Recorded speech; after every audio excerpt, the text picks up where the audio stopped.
আসসালামু আলাইকুম প্রিয় দর্শক, যে যেখান থেকে দেখছেন একটা রাখাল দেখতে পাচ্ছি আমরা, কাউবয়। তো তিনি এখন ঘাস কাটতেছে। তো দেখা যাক এনার কয়টা গরু এবং কত কেজি করে দুধ হয় সেটা আপনারা দেখবো। আসসালামু আলাইকুম, কেমন আছেন? আলহামদুলিল্লাহ ভালো। বাহ, কাঁচিটা তো মাশাআল্লাহ দেখতে পাচ্ছি। দাম কত নিছিল? এটা শ্বশুর কিনেছে। ও বাবা, তে তো মাশাআল্লাহ। আচ্ছা, আপনার গরু এখন কয় কেজি করে দুধ হচ্ছে? এখন আজ বিক্রি করেছি 9.5 লিটার। 9.5 লিটার? ও ভাই রে ভাই, তাহলে তো গরু কিনছিলাম খালি 60,000 টাকা। 60,000 টাকা দিকে বাছুরের দামই তো 60,000 টাকা হবে।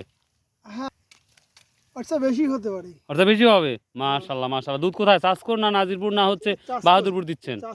চাষ করছেন। চাষ তাহলে কত করে বিক্রি করছেন আজকে? আজ বিক্রি দাম বেশি 60 টাকা। আমি দামাদামি না করি, আমার তিনি 55 টাকা। তিনি না বলে 50 টাকা করে দিছে। না না, এটা করা যাবে না, এটা করা যাবে না। ভালো মানুষের সমস্যা। ভাই, ভালো মানুষ মানেই তো খারাপ, মানে ভালো মানুষ হওয়াটাই একটা খারাপ। আমি বিশ্বাস করে দিলাম আর আমাকে আরো কম দিল। যাক, সমস্যা নেই, আল্লাহ দিছে তো।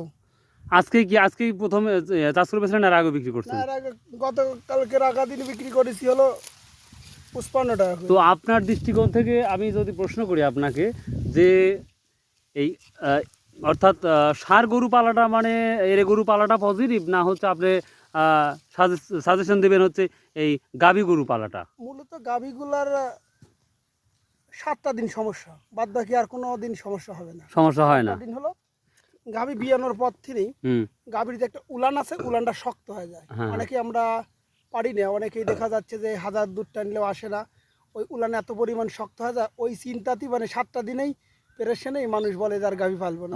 এটা তো একটা থাকে। আরেকটা ব্যাপার হচ্ছে হলো যারা আড়ি পালে, হ্যাঁ, ওনারা হিসাব হলো আলাদা। ওনারা দেখা যাচ্ছে যে লং টাইমের কোনো ব্যবসা নেই ওনাদের। হ্যাঁ হ্যাঁ হ্যাঁ, ওনাদের একটা চিন্তা ভাবনা যে আজকে কিনবো 6 মাস পর বিক্রি করে দেবো আড়ি, কোনো হিসাব নেই। হ্যাঁ, ওনারা এই হিসাব করে। তো গাভী গরু বলে প্রচুর খায়, আসলে এই কথাটা কি?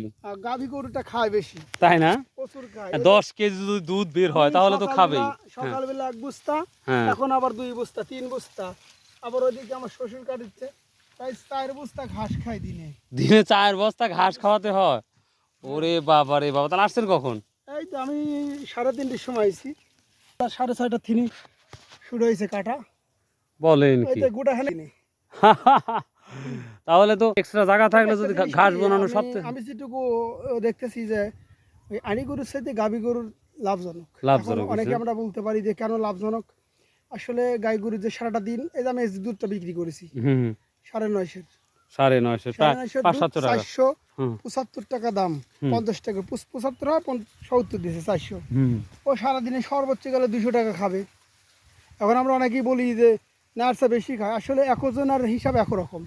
আমি যেরকম সারাটা দিন নিজেই ঘাস কাটি, আমার আজকে সর্বোচ্চ গেলে গুড়ি আর ইয়াটিয়া দিয়া ফিট টিট দিয়া সর্বোচ্চ গেলে 200-250 টাকা, সর্বোচ্চ গেলে 50 টাকা খরচ হয় আজকে মাত্র 50 টাকা, সর্বোচ্চ 50। 4 বস্তা ঘাস কাটতে তো অনেক সময় লাগছে। এটা ফিট এগুলো না, এগুলো তো করতে হবে। অনেকে এখন যখন বৃষ্টি বাড়িতে বসে থাকি তখন কি হিসাব করে দেয়। আর গাভী গরু পালা খুবই লাভজনক। আর মেন কথা হলো খাওয়ানোর হিসাবটাকে জানতে হবে। আমি যদি ইচ্ছা করি 10 কাঠা পুকুরে জল করে, আমি যদি পুরাটা মাছের যদি 2 কাঠার গোটা মাঠ, এই যে মাঠ দেখতে পাচ্ছেন, গোটাই জল বিক্রি করে খাওয়াই, ফিট খাওয়া শেষ করবি, কিন্তু মাছ বিক্রি করলে কিন্তু পাবো না। এই জন্য যারা যেটা যে বুঝি, অনেকেই আইডি বুঝেন, অনেকেই গাভী বুঝেন। এখন যেটা বুঝেন সেটাই পালন করা লাগবে। ছাগল পাল দিচ্ছে, ছাগলের সে লাভজনক, আলহামদুলিল্লাহ ছাগল পালক।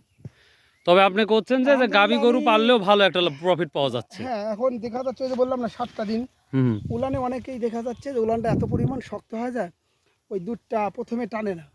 টানার কারণে বাছুর খাবি, কিন্তু প্রথম থেকে দুধ গুটাই বের করতে হবে, শুরু থেকে আস্তে আস্তে হবে, শান্তি হবে। এরকম করি কিছু কিছু বিষয় আছে, ডাক্তারে দিলে তো হবে না। এই জন্য গাই গরু তো অনেকেই শুকিলে না। আর গাই গরু অত্যন্ত লাভজনক, আমার হিসাবে লাভজনক। যারা আইনি পারে আলহামদুলিল্লাহ, তার হিসাব তার কাছে যাক হোক, লাভ হলেই হলো আলহামদুলিল্লাহ। তো সামনে কি আরো 2-1টা কেনার ইচ্ছা আছে? ইনশাআল্লাহ নিয়ত আছে আরেকটা কেনার নিয়ে আছে। তাহলে যদি তাহলে রাখাল হয়ে যাবেন, যে পুরা রাখাল হয়ে যাবেন। যে এই পৃথিবীতে বাঁচতে হলে পরিশ্রম করতে হবে। আমরা কিন্তু সবাই জানি টাকা ছাড়া এই পৃথিবীতে কেউ কারো না, রাইট। এখন আমি বাসায় বসে থাকবো, দেখা যাচ্ছে 7-8 দিন বাপ মা ঠিকই দেখবে, 15 দিনের পর বলবে একটা কিছু করো, একটা কিছু কি করবো ওইটাই। মধ্যবিত্ত মানুষ যারা আছি আমরা, যারা ফকির, তো তারা ভিক্ষা করতেছে, 2 টাকা যান পরে আসেন, আরেক দোকানে যাচ্ছে দিচ্ছে, কেউ 10 টাকা দিচ্ছে। আবার যারা বড় লোক, তারা তো টাকার কমতি নাই। কমতি আর নাই। যারা আমার মতো মিডিল, হ্যাঁ মিডল তারা এদিক গেল বিপদ, ঝামেলা, ওদিক গেল ঝামেলা। বিপদ, বুঝতে এই পারছি। জন্য নিজেরাই চিন্তা করেছি যে দোকানের পাশাপাশি একটা কিছু করার। ও আচ্ছা, ধন্যবাদ। আপনি সবাই দোয়া আমার করি জন্য দোয়া করবেন। যে আপনার গরু যেন ভালো হয় এবং দুধ যেন বেশি পাওয়া যায় এবং ভালোভাবে বিক্রি করতে পারেন। আর সাথে একদিন আমাকে 10 দিন দুধ খাওয়ার, তাহলে আরো ভালো হয়। দেখ, শুধু আপনাকে না, যারা আছে বন্ধুরা, তারা সবাইকে আমি এর আগে বলেছি যে ভাই সময় পেলে অবশ্যই বিরা যাবেন আমাদের বাসায়। যাক, আমার বাসা হলো আলহামদুলিল্লাহ, বিয়াঘাট, শিয়ানপাড়া, থানা গুরদাসপুর, জেলা নাটোর। ফি আমানিল্লাহ। এই আল্লাহ যে, সবাইকে ভালো রাখুক আর আমার জন্য দোয়া করবেন। ওকে, অবশ্যই সবাই দোয়া করবে। আর প্রত্যেকটা যারা বাসায় থাকি আমরা, যারা লেখাপড়া করার পর যে কি করব ভাই, কি করলে ভালো হয়, আসলে এই যে কয়টুকু জমি, আমি এর আগে কিন্তু ওখানে দেখাইছি 10 কাঠা জমিতে আমি গরুর ঘাস বুনেছি। দেখা যাচ্ছে ঘাস ওখানে কেমন হয়েছে? ঘাস মাশাআল্লাহ অনেক ভালো। যাক, ওখানে ঘাস কাটতে লাগলে আমাকে বলেন, অবশ্যই একটা ভিডিও তৈরি করে দেবো ইনশাআল্লাহ। দেখ, সুবহান আল্লাহ, ভালো থাকবেন, আসসালামু সুস্থ আলাইকুম থাকবেন। রহমতুল্লাহ। আর একটা কথাই বলি, লেখাপড়ার পাশাপাশি অবশ্যই বাসাতে একটা ছাগল হোক, গরু হোক, যে কোনো একটা পালবেন। আচ্ছা আচ্ছা, ঠিক আছে, থ্যাংক ইউ।